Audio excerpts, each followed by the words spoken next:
Welcome to the Customer First Thinking Podcast, Episode 8. My name is Stephen Shaw, the host of this podcast. In this episode, we interview Niraj Dawar, Professor of Marketing at Ivey Business School, on the need to shift marketing strategy from pushing products to serving customers. In one survey after another, marketing leaders cite driving growth as their biggest challenge. Judgment of a CMO's performance invariably boils down to one measure, the year-over-year increase in brand sales. As much as marketers have glommed on to the idea of customer experience as a differentiator, they're still mainly accountable for selling more stuff to more people. That's why marketing strategy and planning, at least according to Forrester Research, remains stubbornly old school. Marketers see their job as spear carriers for the brand, leading the hunt for new customers. The only thing that's changed from past practices are the KPIs. Engagement now tops ad impressions, social shares trump share of voice. But the goals are still the same. Create top-of-mind awareness, lead people down the path to purchase, get them to convert. No wonder the idea of putting customers first seems so abstract. Marketers are still caught up in the game of brand messaging. That game was relatively easy to play when the choices were confined to broadcast media. But today, marketers are forced to spread their dollars across a broad mix of channels, hoping to catch customers at exactly the right moment. The problem? Messages go unnoticed in an ever-expanding universe of content. Audience attention is fleeting, measured in seconds, not minutes. So how do marketers get off this merry-go-round? What should their true role be? How do they lead their organizations out of the digital wilderness? And how, in fact, do they become more customer-centric when they're still organized around brands and products? In his book, Tilt, Niraj Dawar, the esteemed professor of marketing at Ivey Business School, observes that, quote, marketing as a discipline has been in a funk since the demise of mass marketing clipped its ability to move large numbers of customers to buy. He sees today's marketers as aspiring technicians who understand data but not strategy. He argues that product innovation is not enough. It only results in incessant leapfrogging. His idea, marketing must go from asking how much more of this stuff can we sell to what else do our customers need? Marketing's new role, he suggests, should be to take charge of the entire customer relationship. Marketers today need to give up their channel-based strategic planning processes in favor of delivering value at every stage of the relationship. Instead of playing a game of R&D roulette, as Professor Dawar puts it, marketers need to figure out which customer problems the brand is best positioned to solve. I began by asking Professor Dawar about his core recommendation in Tilt, that businesses must shift from upstream marketing to downstream marketing, must go from seeking economies of scale to achieving economies of scope.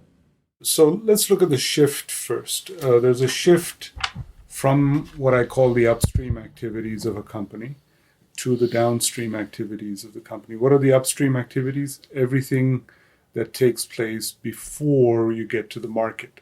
So sourcing of raw materials, transformation of raw materials, the supply chains that bring those to the factory itself, the production, transformation, even innovation and new products, new features that are done, that are created inside the company. All of those are upstream activities. Downstream activities are activities that include customer acquisition, customer satisfaction, and customer retention. And so, having made this split between upstream activities and downstream activities, I noticed three things shifting from the upstream to the downstream over the last 25 years or so. The first is costs. Companies used to have huge investments in the upstream, in their factories and so on. So the imperative there was to drive as much volume through those infrastructure investments as possible.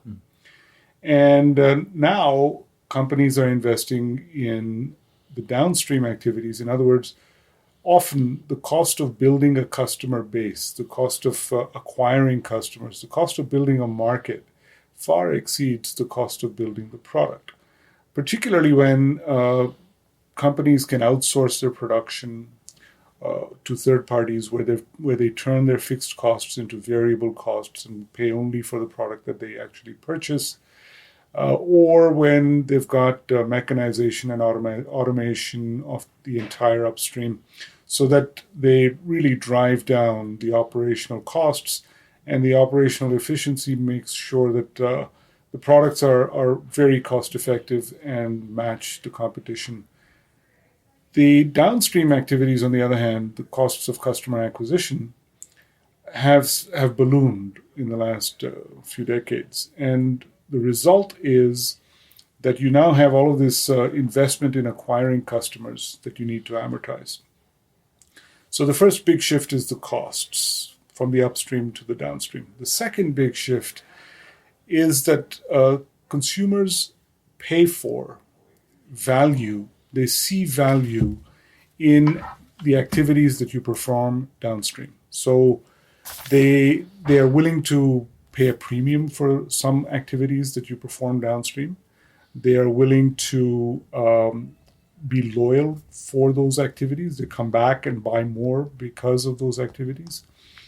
And they are simply, they stand in line, if you will, to buy the things that you do with the product in the interaction with the customer. And examples will include branding, for example, is a downstream activity where you take a product and transform it into a brand in terms of perceptions in the consumer's mind.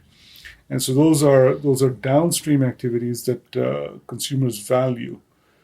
The third shift that has occurred is the shift in sources of competitive advantage. It used to be that proprietary sources of raw material used to be a source of competitive advantage, or large-scale production was a source of competitive advantage, or low-cost operations in the factory were a source of competitive advantage, or even patents and new product features and the pace of innovation.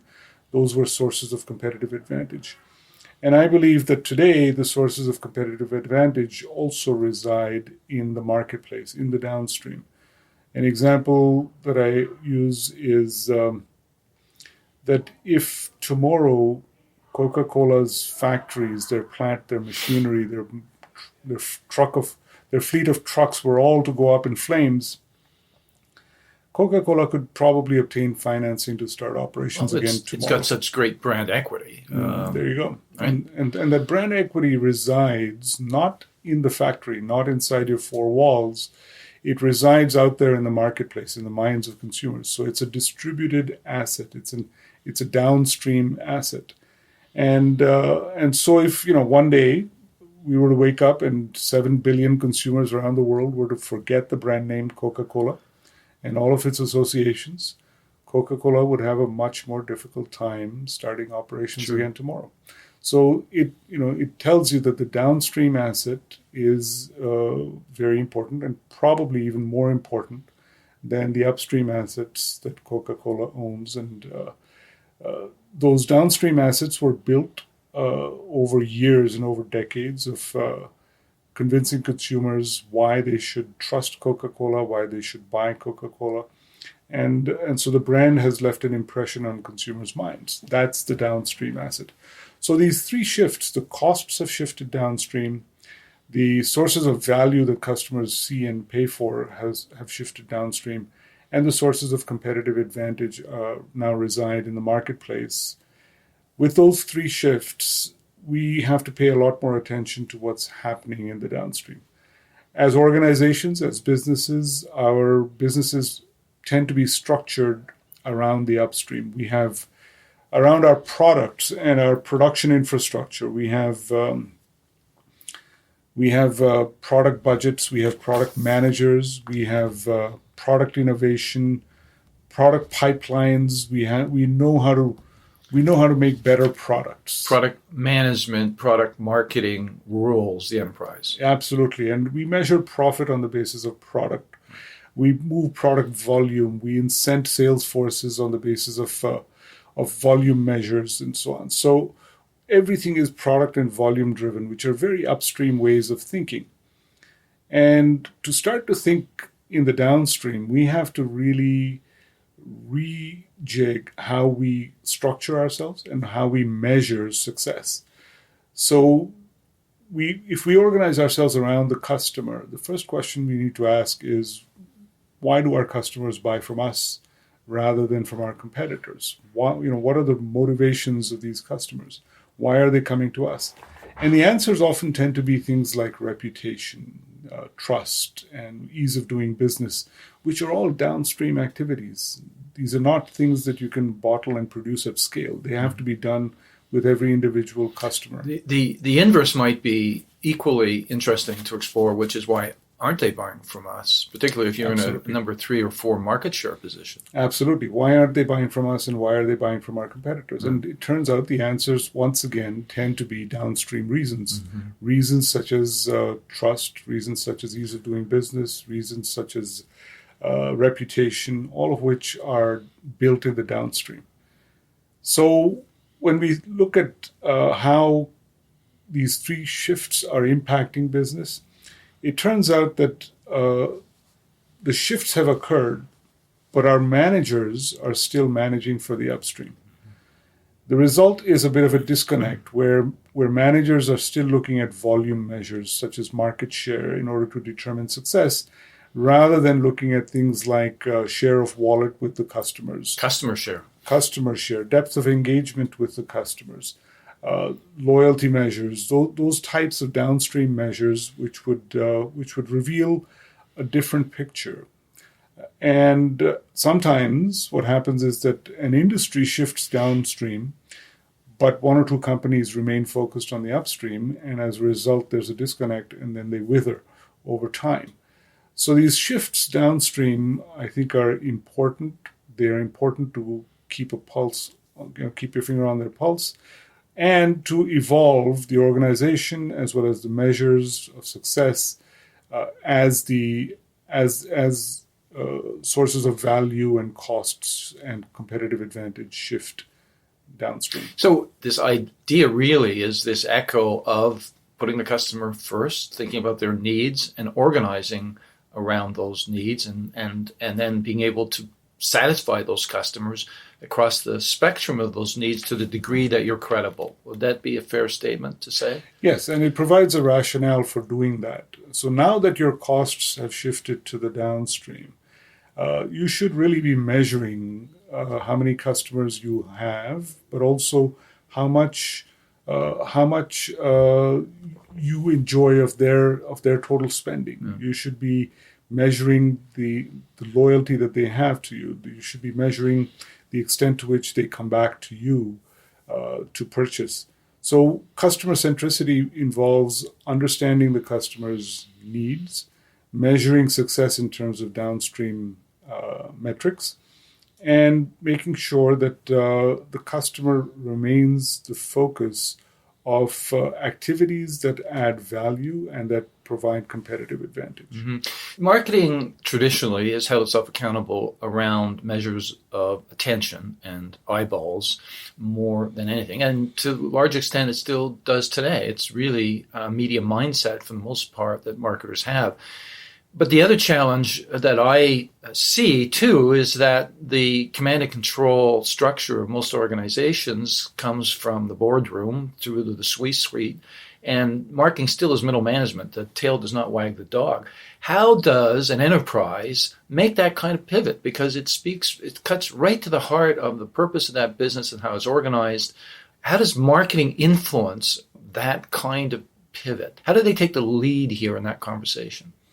So I think asking which activities generate the sources of competitive advantage is a good starting point. Mm-hmm. You start to see that customers are coming to you rather than to competitors, and customers are buying from you. Customers are paying a premium to buy from you, and customers are loyal to you for a set of reasons that are all based in activities that are performed in the downstream.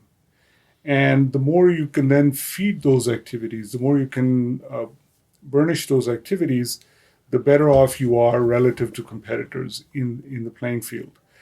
So for marketing, the task is really, on the one hand, to serve the customers, on the other hand, to convince the organization to organize its resources, putting the customer at the center. Mm-hmm. It's interesting because in your book you mention a company called Master Builders, which my company has had experience with because our main client, BASF, actually purchased Master Builders and folded it into their portfolio.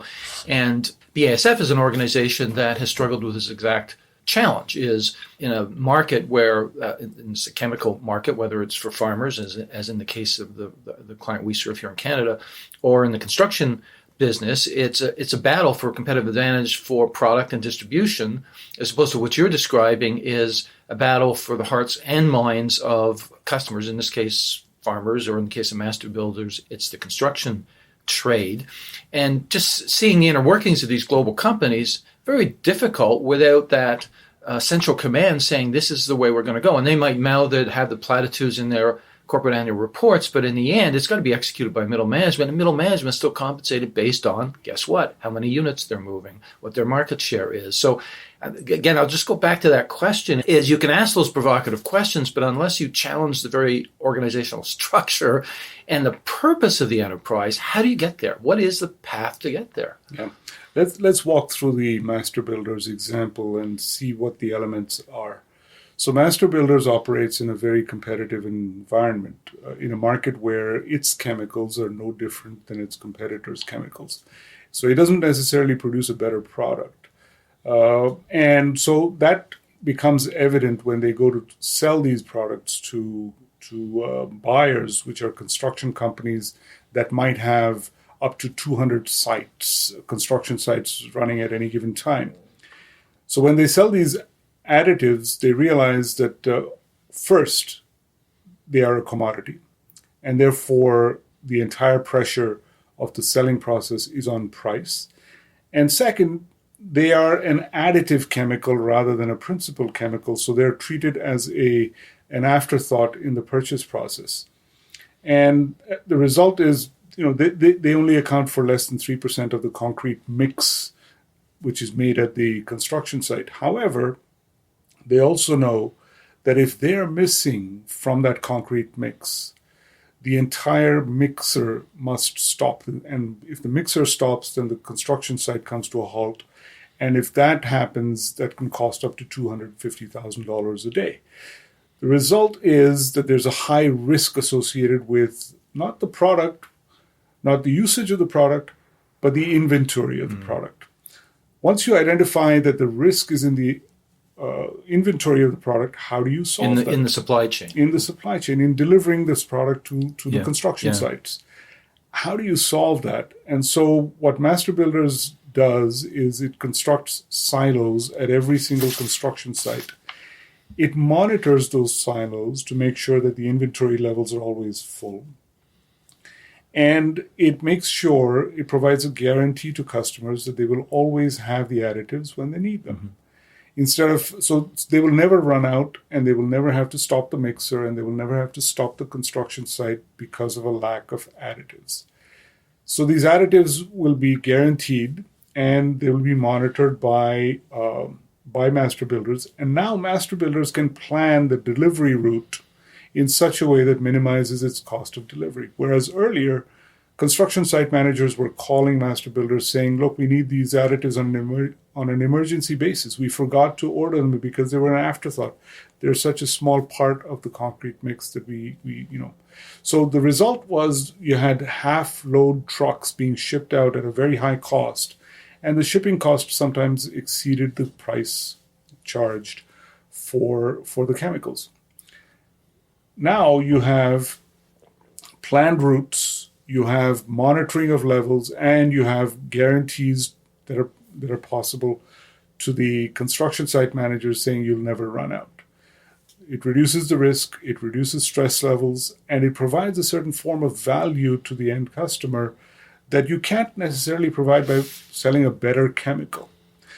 The the overall lesson from this story is that you don't just look at what you sell. You look at how customers buy and use your product. Right. The full life cycle. The full life cycle. And once you start to look at those downstream activities, you come up with sources of value that the customer would not have been able to point to, but you can now deliver against, and you differentiate from your competitors. Two-pronged is get the customer experience right by eliminating pain points. That's the journey mapping whole thing. But the other part of it, I think, is what you're alluding to, is value creation, and producing value that didn't exist before by looking at where the gaps are in that sort of post-purchase phase of the relationship. Exactly right. And what that does is it suddenly turns a commodity into a highly differentiated product that the customer is willing to pay a premium for. Totally. Yeah, absolutely. So I just want to pick up on this a little bit, though, because maybe I'm misinterpreting this, but the concept of downstream strategy is predicated to some degree on the idea that you have some critical mass of customers, because if you want to expand customer share, you better hope that your imprint or your participation in their lives, it gives you license to serve them in other different ways. And that's fine for an established brand that might have that credibility and be able to present that case. But what happens if you're not an established brand, or you're trying to gain market share to get the customer share? What do you do in that case? If you don't have that scope as you describe it, aren't you back to scale in order to get to that point? In the concept of the downstream, what is primary, what is most important is to own the customer relationship.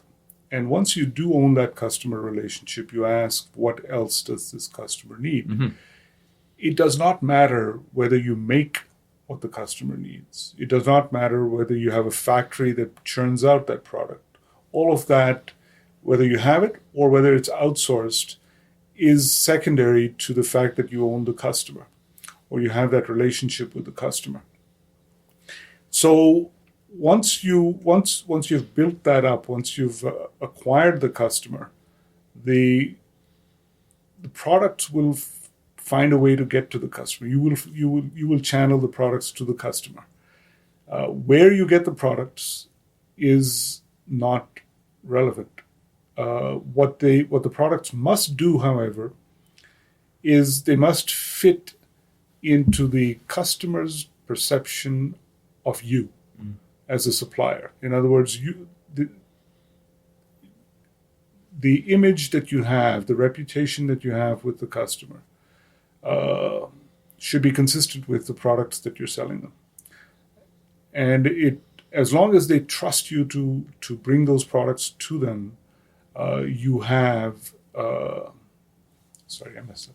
You have license to or credibility to sell them more. I guess a good example probably is Amazon, which starts out as a bookseller, which everybody recognizes in the late 90s, early 2000s, that they're a bookseller, but eventually very quickly on the trust they've built around delivery and pricing and transparency and reviews, edge into other product categories, and very soon are not simply a bookseller anymore. They're a seller of all things. They're an infinity aisle for people, and their perception changed. And then they go out and get into the groceries business because they've got now such great brand credibility built in this concept of trust that actually gives them the license, or permission, I should say, to explore a different channel into the home. Isn't that what you're talking about? Amazon is a great example of that. And I think it's important to remember that when Amazon started, they weren't selling better books. They were selling books better.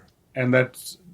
I like that expression. The ability to sell things better is transferable across product categories all the way to groceries. Mm-hmm. And that's what they've been doing over the last 20 years, is to transfer that skill to make sure that the customer's costs of buying and their risks of buying are minimized, whether it's through one-click shopping or through Amazon checkout-less grocery stores. The common element is a reduction in the customer's costs and risks of buying. Ease and convenience. Speed, ease, and convenience, really being the formula for consumer success here. Let me ask you, and this is touching on exactly what I was talking about with respect to Amazon, is, once a company wins that trust, do they have permission to stray as far outside the market adjacencies as possible? Or does that strain the credulity of the consumer that, well, what business does that company have doing in this space? An associated question, and one I wrestle with, because you had mentioned earlier at the very start of this conversation, brand is downstream versus upstream. And it's an interesting question, because does the brand today drive the direction of that business, or does the direction of the business drive the brand? Yeah, I think that's a great question. In the upstream world, in the upstream logic, your product range was determined by what your machines could make. And so you would say, what else can we make? Given our infrastructure, given our factories, what else can we make? Today, the product range decision is much more about what else will the customer accept from us, or what else does the customer expect from us. And so the product range may be much wider. The customer may expect not just a physical product, they may expect financing options, they may expect insurance, they may expect all sorts of ancillary products and services which you don't necessarily make, but you can supply as add-ons. And so the question of product range is now very much downstream driven. So to address your specific question, the constraint on how wide a product range we have depends on how much mind space we occupy in the customer's mind. Let's take a DTC example like Warby Parker. Comes into the market, builds a customer base built on this flexibility and personalization of eyewear, and very quickly establishes a sizable base and makes a brand name for itself. Does Warby Parker now have license to go beyond the eyewear market to explore other ways to deliver value to their consumer base? And how far do they stretch that? Once they have that relationship with the customer, the logical question is, what else does this customer need? And what will this customer accept from our brand? So yes, there's room for product range expansion, and that the direction of that product range expansion will be determined by how consumers perceive the Warby Parker brand. It's an interesting question. I don't know if you've had a chance to read Beth Comstock's book on her experience at GE. It's a terrific read, by the way, and she's very open and transparent about her experiences at trying to turn around one of the behemoths of the industrial economy, GE.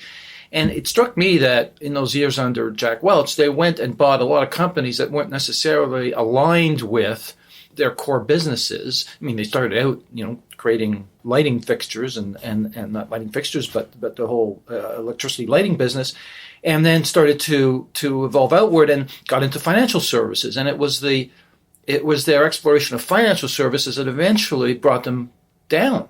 So there's a point at which I'm presuming an organization has to challenge itself with respect to, does that make sense for us to be in that business or buy that business or extend a line into this area that we frankly don't know very well? Is there a cutting off point, I guess, is my rough way of asking a question around this, around how far you stretch that brand value proposition? I think it's important to note that companies see their core competencies differently. Some companies see their core competencies in terms of engineering, industrial activities, upstream activities. And others see their core competencies in terms of managing the customer relationship. And when you're managing the customer relationship, the activities that happen upstream are either commoditized and so not different from your competitors, or they're outsourced so that they're performed by specialists and you don't necessarily have a say in those. What you're managing is how the product gets to the customer, how the product is used by the customer, how the customer is acquired, the customer's experience, and then ultimately how the customer is retained. Mm. Those are the questions that you're asking. Let me just explore another point you make in your book that, and I'm quoting you here, that marketing as a discipline has been a funk since the demise of mass marketing. And you also say that today, in the face of this uncertainty, marketing has this opportunity to drive business strategy. And it goes back to something we were talking about at the beginning. And you express it as a renewed sense of purpose. So let's go back to the question I posed at the very beginning. If businesses have to make this shift to this downstream model that you're describing, which is a focus on the relationship, which is a focus on what needs, latent needs or explicit needs customers have that you can meet. How do you see marketing elevating its role to get the voice required to make that really the central purpose of the business? How does marketing need to reorganize itself or change how it operates in order to achieve that goal? So I think marketing organizations need to understand exactly how product-centric they are. Their organization structure is product-based. They have product managers. Their measurement structure is product-based. They measure costs and profits on the basis of products rather than customers. Their incentive structures are product-based. Their product pipelines are sacrosanct. What they're not paying attention to, for example, when we think of innovation, we think of better products. We think of better features in those products. We rarely think in terms of better customer interactions, or we rarely think of systematically developing ways of interacting better with our customers. We rarely think of milestones that we need to meet in order to have better interactions with our customers. We don't have an innovation manager for the downstream. Or they park customer service in an operational silo judged by operational metrics. Exactly right. So we don't have metrics, we don't have incentives, we don't have structures that are customer-centric. All of those tend to be product-centric. Let me give you an example. If you're selling an automobile and the customer, Dr. Johnson, comes in and purchases a car, we know exactly what the margin on that car is. What we haven't got a handle on is, well, Dr. Johnson's husband also purchased a car. Their two daughters purchased cars, and this is how many times they came in for service for the cars, and how much does that all add up to? So how profitable is this household? We don't have a picture on that. And the reason we don't have a picture on that is we're so focused on the product, we forget about the customer. Right. We don't have that ability to pull back and see the broader vision. But that's not true of all businesses. I mean, go back to the Amazon example. Amazon is like an old direct marketing cataloger. It looked at the household as the unit and how much can we sell into that household. Really, some of those core principles go back to the early direct marketing days, the mail order catalog days. In fact, we're just pulling some of these principles and practices forward and using current digital technologies to execute in a far more efficient way than you could have ever done back in the mail order days. I actually ran a mail order operation, or at least I was a marketing manager for that. So I know the arithmetic around it isn't much just a concept. Customer lifetime value goes back a long ways. So I want to talk about something that you wrote about in the most recent issue of Harvard Business Review, which has the implication of it is that it can fundamentally challenge the very structure and discipline and remit of marketing. You term the article "Marketing in the Age of Alexa," and you make this very compelling case that AI-powered voice assistant platforms are going to transform how companies connect with customers, and that platform, in the case of Alexa and Echo, could be the ultimate adjudicator over consumer decisions, particularly low risk replenishment decisions. Alexa, what's the best cold remedy I should use? Does that leave marketing, or brand building, I should say, out in the cold? And sort of the equivalency would be like, well, surrendering your brand to Walmart, if you know what I mean. It's just like, all right, you manage the brand positioning and put it on the shelf where you think it should. Now you've got Alexa as the ultimate intermediary here. Where does brand building fit into that picture? Does it fit into the picture? Yeah. If you remember, at the dawn of the internet era, the promise was disintermediation. Mm-hmm.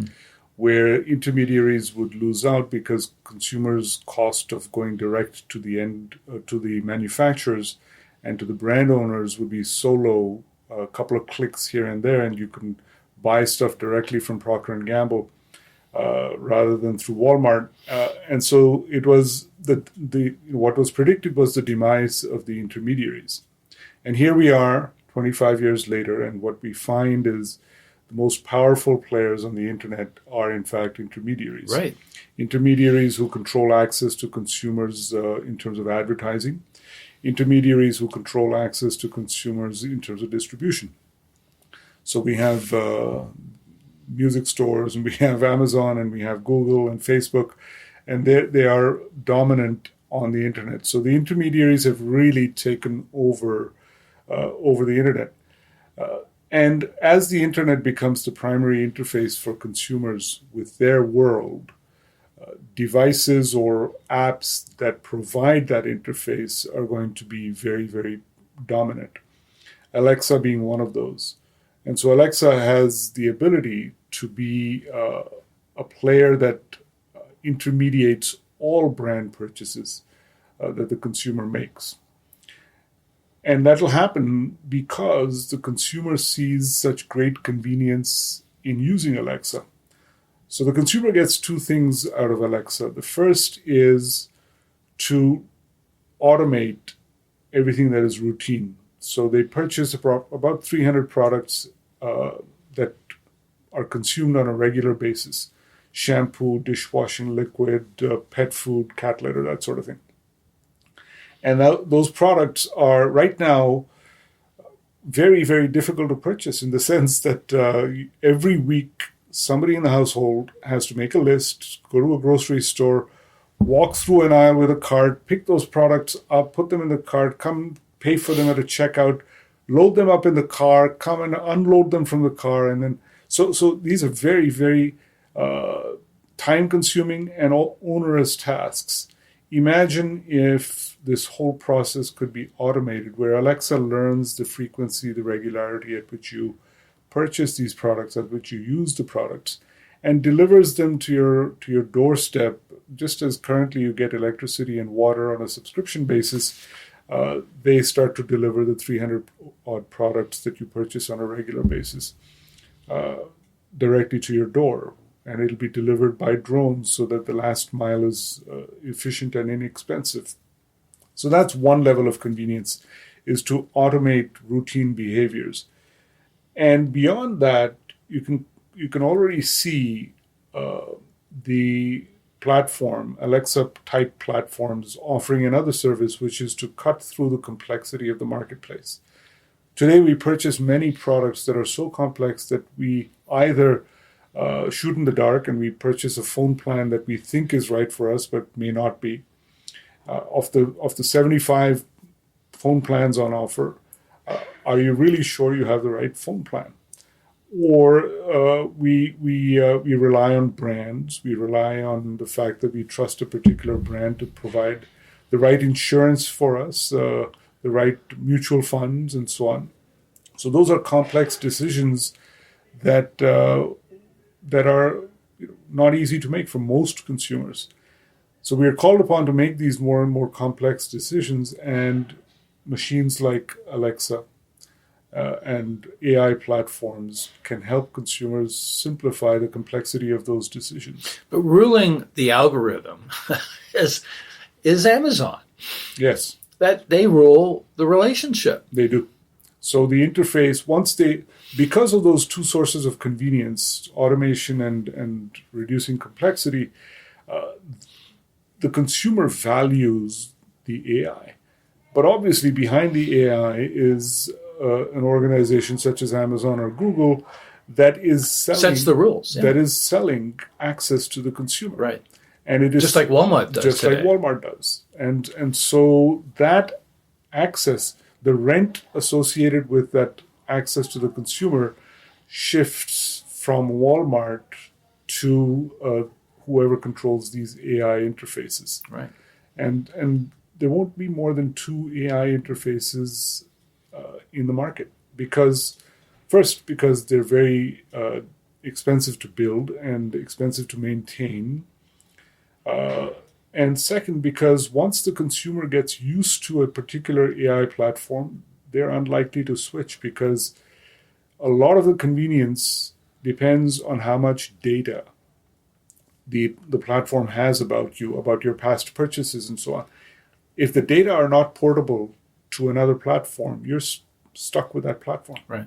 And you're cutting to the heart of a question I do want to explore here in detail. And I mentioned DTC brands earlier, and they have the advantage of Warby Parker, an example, or Casper, or Harry's would be another example. They have access to first-party data, which is what Amazon has.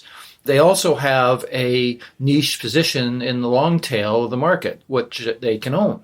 If you're going to be a generic brand, if you're going to be a brand of toothpaste sitting on the shelf, it's one thing, right? It's a low-risk, complex, often too many brands, proliferation, pricing all comes into play here. Great, Alexa, just tell me the right toothpaste to buy, I'll be happy. Different matter, though, when you're buying other categories of merchandise, is the room there for brands to find a niche play where they can own an audience. This goes right back to what you were talking about at the beginning. Know that customer so intimately and so well, they have license to sell against Amazon at that point. Is that a possibility? Yeah, so I think we're talking about the difference between specialized platforms. For example, Expedia would be a specialized platform for travel, or Uber would be a specialized platform for mobility and transportation. Right. Where versus general platforms such as Google Home or Alexa, which are able to aggregate suppliers across a wide range of product categories in order to have an offering to the customer that allows the customer to reduce their search costs and reduce their evaluation costs across a wide range of product categories. So I believe that will eventually be determined by the consumer's quest for convenience once again. So if the consumer believes that it is easier to use a single platform to access all of these services, then that single platform becomes primary. If the consumer believes that it is not too costly to switch from Alexa to an Uber platform in order to call a taxi, then there's room for more specialized platforms. What do I believe? I believe the consumer will opt for the convenience of a general platform, and that it'll be very difficult for specialized platforms to compete with a general platform. Wow. So, and right now, I mean, apart from Amazon, I mean, Facebook in terms of media for now, but Amazon, certainly in terms of distribution, is the game in town. Like unless Walmart decides to, well, I guess it is going down that route of figuring out how to own the online channel just as much as Amazon. It might have a play there too, but it'll be an oligopoly. It won't be brands or choices. Consumers will be locked into those suppliers. There's going to be very few platforms. The platforms there's almost a natural tendency for the market to yield an oligopoly in this situation. Right. And then brands are stuck with finding some room on the page to wave their brand flag, and hope that they can create some amount of awareness, which is going to be very, very difficult, I would imagine. Again, unless you're a niche play and that audience is tightly defined. If you're appealing to a mass audience, much harder. So I think, yes, brands will have to find a way to pay for access to consumers, but brands face yet another challenge too, and that is that these intermediaries will start to develop their own private labels. Well, sure. And when they develop those private labels, they have preferential access to the consumer. Correct. And they have the ability to get the consumer to compare prices when they want them to compare prices.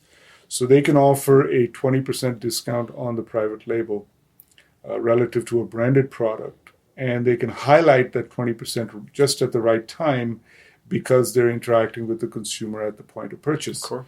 Brands don't have that advantage. No.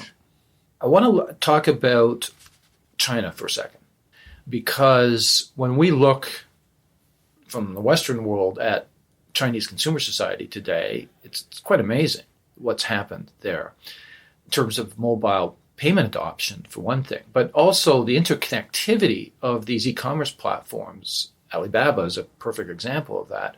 And connecting the supplier network to those consumers and performing that role and making it easy for consumers to execute mobile payments online, select products, etc., gamify the whole shopping experience, the immersion shopping experiences that are going on in Chinese society. Is that the future for us? Is that who we are going to be in another 5 to 10 years? Do you see us going in a different direction? Do you see Chinese society evolving at all? But it's pretty amazing what you see when you read about what's going on there, or when you visit there, for that matter. So I do see an evolution in terms of payments, in terms of connectedness, in terms of the kinds of platforms that we will have to interact with our environment. I don't think China is necessarily the model, but we are going to evolve towards platforms that are able to offer far more information and access to markets. Like Alibaba. That's right. We're going to see more of that here, for sure. But those organizations, they're massive now, of course. Do you see anybody on the horizon here on this side of the pond that can be a pretender to the throne? Because I don't see it right now. You've got, the big five out there, but that's about it. Like, who else is out there, and who else can make that claim or take a run at it right now? Yeah. So I think the contender that I can see is Amazon. And Amazon has an advantage over players such as Facebook and Google because Amazon owns the purchase. Right. Facebook and Google have models in which the consumer is sold to the advertiser, which is a very different model than selling products to the consumer. So Amazon is the only player that is selling products to the consumer. Now, Amazon is also getting into the advertising business. So as a platform that matches sellers to consumers and a platform where consumers can purchase products, Amazon has a very tremendously powerful value proposition. It has the sniff of monopoly, though. At some point, regulatory authorities are going to step in and say, well, you can't have just one distribution channel of consumer products in society. We've got to open this up somehow. Don't you think? Like that sort of grip on the marketplace doesn't exactly spell free enterprise. Yeah. So I think regulators can come at this from a couple of angles. The first is to make the AI data, to mandate that it be portable. That's interesting. Across different platforms. So if I've been an Alexa user, I should be able to take all of my past Alexa data and take it to Google and say, I want to now be a Google user. Well, even more interesting, if you stretch that idea, is that you, in fact, own the data now. Like, you can take it anywhere you want. Exactly. So data portability will be key to ensuring some level of competition. And the second is the privacy angle. So to what extent is the data used to target consumers without their consent? Mm-hmm. That becomes an important question. And I think the European Union's GDPR starts to get at that question. And I think we'll see in the next couple of years how GDPR evolves and how it is enforced. You also wrote an article at HBR touching on big data, and you touch on this issue that marketers today think of big data in terms of targeting, which is a legacy model, and we've talked about that earlier, but that they need to shift toward leveraging that for customer insight, I think was the and customer value. How do you create value for customers, given what you can learn about them and glean about them from the big data?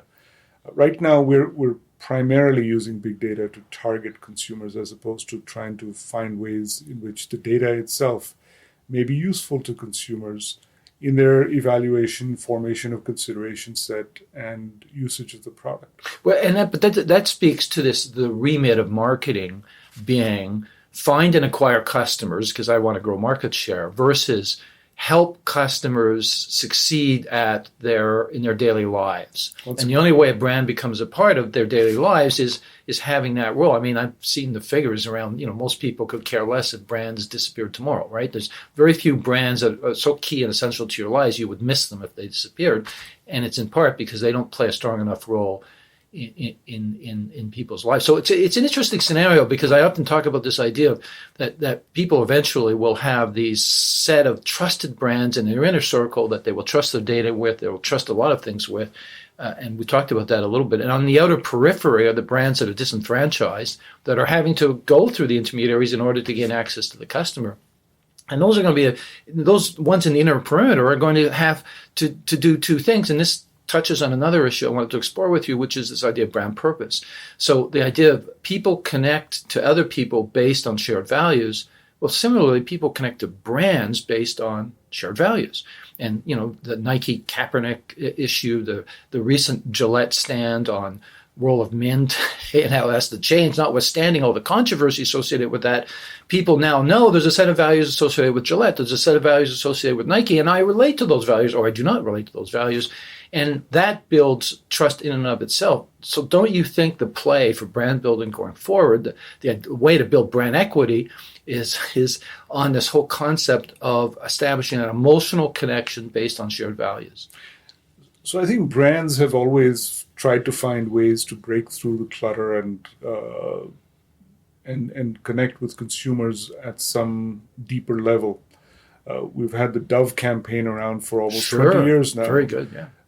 And so there are ways in which brands try to connect with end consumers in order to circumvent the intermediaries. Well, Unilever in itself has made this really the core strategy for their entire brand portfolio. Every brand has to have a purpose of some kind, right? Yes, yeah, and you do end up with a deeper brand connection with the consumer, and that does allow consumers to pull the brand through the channels of distribution, the channels of communication, and in today's world where it's very difficult to get to the end consumer. It's very difficult to reach the end consumer without the power of these intermediaries, Facebook, Google, Amazon, and the large physical retailers such as Walmart. It's all the more necessary to establish that connection and to maintain that connection over time. Right. It is tricky because it requires brands to be very, very finely tuned to the tone of where society is going and how it's thinking, and if it were to be tone deaf, it can very easily backfire. Yeah, it's a bit of terra incognita, isn't it? I mean, there's going to be great successes and great failures here, but ultimately you have to think everything that you've been describing this morning has been around the transactional relationship that will form based on convenience. Therefore, the only play here for brands is really a non-transactional relationship based on an understanding of those customers' needs, which is the downstream strategy you talk about in your book, Tilt. There are also technological solutions that are appearing on the horizon today, which allow brands to establish direct relationships with the end consumer, where the product itself becomes the product, or the product's packaging becomes a message carrier. So an example is where the product or the product package has a QR code which allows the consumer to tap their phone on the product package to obtain videos, for example, how to use a product, or to obtain information about the ingredients of a product, recipes related to the product, associated products that they might be able to purchase to make this product better, and ways in which they can sign on for loyalty programs and so on. Those types of phone-based platforms are owned by the brands themselves, and they circumvent the channel of communication, which is through the intermediaries. Well, and we're entering into this. I think I've heard the expression "age of assistance," and the role of marketers is marketing as a service. This idea of marketing as a service, whether it's content marketing, thought leadership, whether it's notifications and messaging apps or whatever, it's that assistance aspect that marketing needs to focus on.